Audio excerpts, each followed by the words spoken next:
Welcome to another video. In today's video, we will take you through the step-by-step tutorial of using the custom header extension for VTDEV. First, go to the main menu.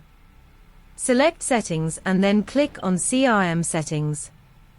Now, from the Other Settings drop-down menu, select Custom Header. To create a new header, click on Add Header button. Here you have to configure the basic information for your header.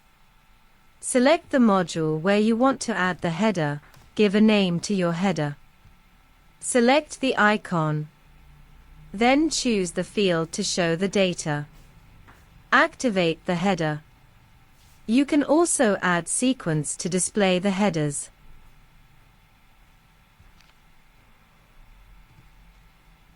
Once you have configured, press the Save button.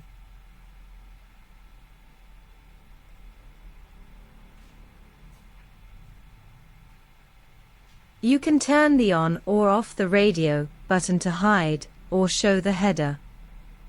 Now, go to the module where you have added the header.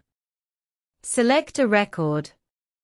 On the top bar, your headers will be displayed according to the sequence you suggested.